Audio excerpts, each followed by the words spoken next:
Defence squad में आपका स्वागत है। आज हम रशिया के एम्बिशियस स्टेल्थ बॉम्बर प्रोजेक्ट को एक्सप्लोर कर रहे हैं, तुपोलेव PKDA या एनवॉय।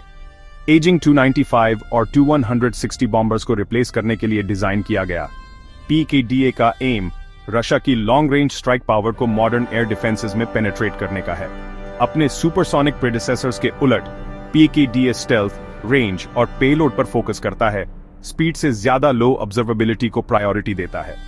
यह नेक्स्ट जेन बॉम्बर रशिया के फ्यूचर न्यूक्लियर ट्रायड और डीप स्ट्राइक स्ट्रैटेजी के लिए सेंट्रल है, लेकिन इसे इमेंस टेक्निकल और फाइनेंशियल चैलेंजेस का सामना करना पड़ता है। आइए ब्रेक डाउन करें कि PKDA को क्या यूनिक बनाता है, इसकी इंटेंडेड रोल क्या है और क्या यह हाइप पर खरा उतर सकता है। PKDA का flying wing design American B-2 की याद दिलाता है। यह सब स्टेल्थ के बारे में है, एक स्मूथ ब्लेंडेड शेप के साथ रेडार रिफ्लेक्शंस को मिनिमाइज करना। एडवांस्ड कंपोजिट और रेडार एब्जॉर्बेंट मटेरियल्स इसकी रेडार सिग्नेचर को और कम करते हैं, जबकि डीपली बेरिड इंजन्स और शील्डेड एग्जॉस्ट्स इसकी हीट प्रोफाइल को रिड्यूस।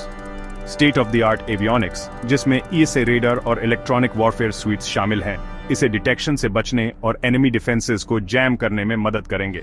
हाई ऑटोमेशन और नेटवर्किंग ड्रोन्स, सैटेलाइट्स और कमांड सेंटर्स के साथ सीमलेस इंटीग्रेशन की अनुमति देते हैं।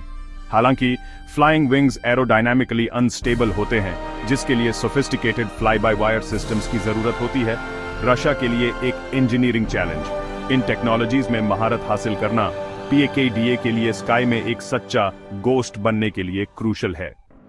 PKDA का main mission stand off distances से long range cruise missiles launch करना है, हेविली डिफेंडेड एयर स्पेस में एंटर किए बिना टारगेट्स को स्ट्राइक करना।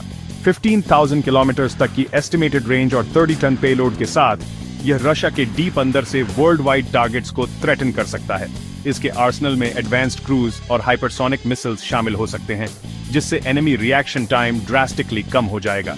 US B-21 और चाइना के H-20 की तरह PKDA स्टेल्थी सबसोनिक बॉम्बर्स की ओर ग्लोबल शिफ्ट को दर्शाता है, लेकिन इसके स्पेक्स पेपर पर इंप्रेसिव हैं। रशिया की डिलेज और प्रोडक्शन चैलेंजेस इसके रियल वर्ल्ड इंपैक्ट पर सवाल उठाते हैं। PKDA का फ्यूचर इन हर्डल्स को ओवरकम करने और सिग्निफिकेंट नंबर्स में फील्डिंग पर डिपेंड करता है। 2007 में लॉन्च होने के बाद से PKDA प्रोग्राम को क्रॉनिक डिलेज, फंडिंग शॉर्टेजेस और शिफ्टिंग प्रायोरिटीज का सामना करना पड़ा है। रशिया के Tu-160 M2 प्रोडक्शन को रिस्टार्ट करने के डिसीजन से रिसोर्सेज और टैलेंट डाइवर्ट हो गए, जिससे PKDA डेवलपमेंट स्लो डाउन। एक लार्ज स्टेल्थी फ्लाइंग विंग बनाना एक मैसिव टेक्निकल लीप है, खासकर एडवांस्ड कंपोजिट्स और स्टेल्थ टेक में लिमिटेड एक्सपीरियंस के साथ। इंजन डेवलपमेंट और स्टेल्थ मटेरियल्स का मैस प्रोडक्शन मेजर ऑब्स्टिकल्स बने हुए हैं। प्रोटोटाइप्स और अपकमिंग टेस्ट फ्लाइट्स के दावों के बावजूद रियल प्रोग्रेस का कोई कॉन्क्रीट एविडेंस नहीं है। टाइमलाइन बार बार स्लिप हुई है, जिससे PKDA का डेब्यू एक मूविंग टारगेट बन गया है। पेपर पर PKDA दशकों तक रशिया की स्ट्रेटेजिक रीच को सिक्योर कर सकता है, जिसमें न्यूक्लियर और एडवांस्ड कन्वेंशनल वेपन्स दोनों इंक्लूडेड। लेकिन क्रॉनिक डिलेज, फंडिंग वोज और टेक्निकल चैलेंजेस इसके फ्यूचर पर रेज डाउट्स। Tu-160 M2 को प्रायोरिटाइज करने का डिसीजन प्रोग्राम के सामने आने वाले रिस्क्स और रियलिटीज को हाईलाइट करता है। हाइपरसोनिक स्पीड या अनलिमिटेड रेंज के वाइल्ड क्लेम्स मिथ्स हैं। PKDA की रियल स्ट्रेंथ स्टेल्थ और स्टैंड ऑफ कैपेबिलिटी है।